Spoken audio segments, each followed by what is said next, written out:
Pickup. Hello Internet, Clouded here from D3SG, Diablo3StrategyGuide.com, and I'm going to talk to you about followers, the pros and cons, and then the item builds that you should be looking for. So for the Templar, he is great. He's a melee tank, he's got a stun, a heal, and he's pretty much all you need all the way up until Inferno. He can take care of himself. But once he hits Inferno, his effectiveness just starts to go down. He's just not as good. He starts to get one shot, two shot, and the mobs just hit way too hard.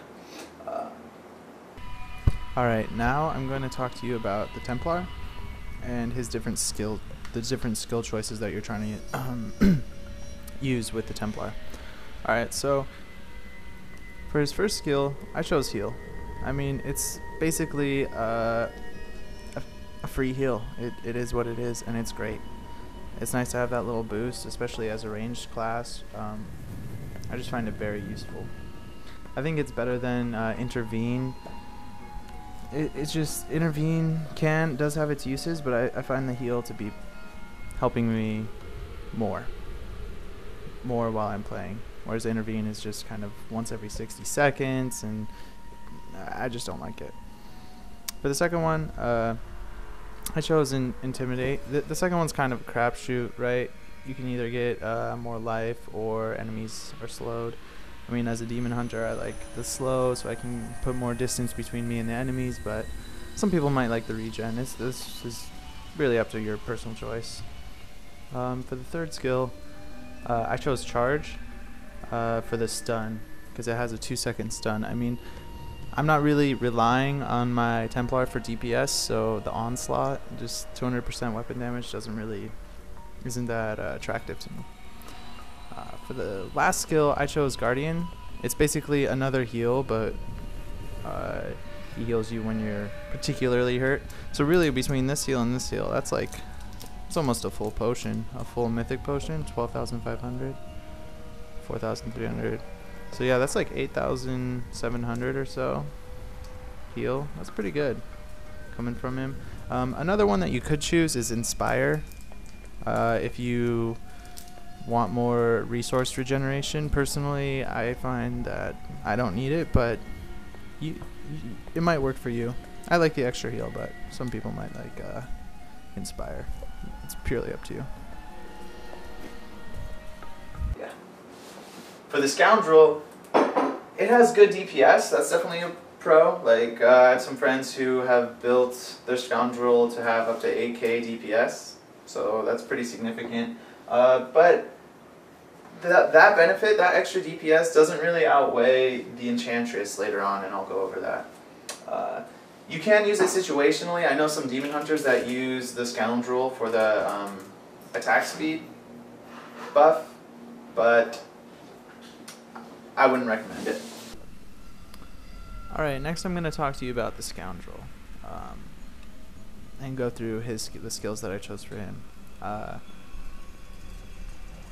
For the first skill, I chose Crippling Shot. Basically, it's slow, every 6 seconds. It's just really nice as a demon hunter, kiting things around.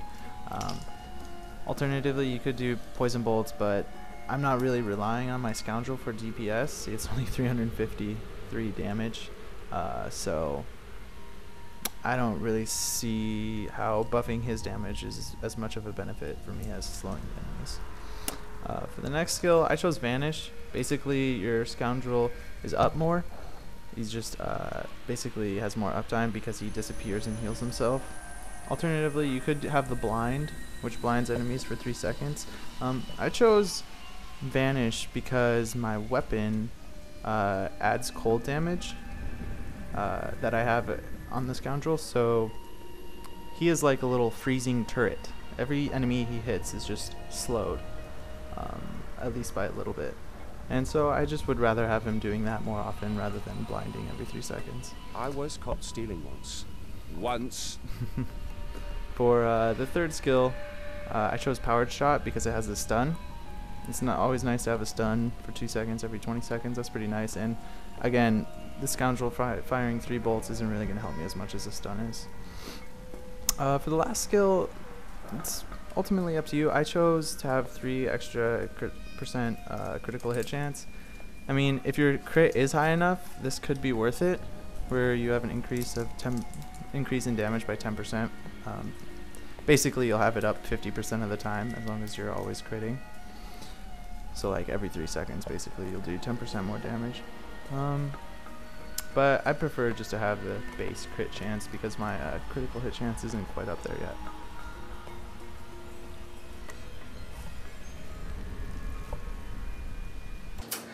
Next is the Enchantress. She has the best buffs and debuffs out of all of the followers, and I'll be going over that in the item builds.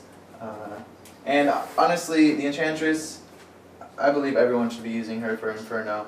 She's just the one to go to. Plus she's hot, so why wouldn't you want her in your party? Alright, and on to the Enchantress. So, for this first skill I chose for the Enchantress is Charm. The reason for this is in Inferno, when you're starting to farm Act 2 and 3, and even in Act 1, enemies hit really hard. So if you can charm an enemy to fight for you, it'll hit the other enemies really hard.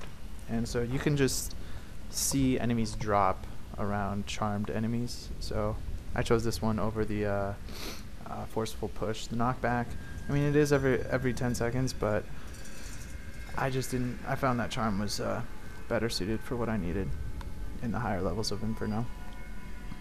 Next, I chose Reflect Missiles. This is because I'm a demon hunter, and as I'm running around, it's really nice to have incoming projectiles reflected.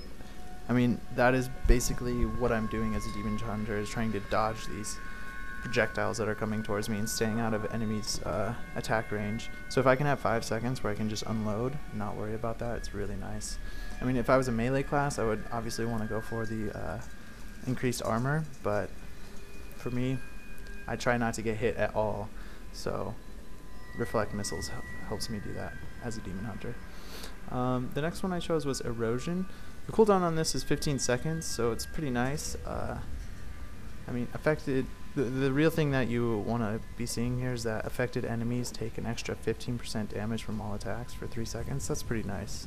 Just see your basically damage just do more. It's really nice. I mean, you could choose Disorient, but personally I find that Erosion is the way to go, just to get that extra damage. The last skill, I chose Focus Mind to have that increased attack speed. It's really nice, just as a nice little passive DPS boost. You could choose Mass Control, but there's 2 things that put me off from this skill. One was, back when the game was released, this skill could actually turn you into a chicken rather than enemies, so that's kind of, I think they fixed that, but it kind of put me off to it. Also, it's a 60-second cooldown, so you don't see it that often. I mean, it does help with some elite and champion packs, but for me, I chose to have just the passive DPS boost and just rely on my own skills and not rely on the Enchantresses. So that's our followers guide. Be sure to check us out at Diablo3strategyguide.com for more tips and tricks, and leave some comments and like us if you found something in this video useful. Peace out!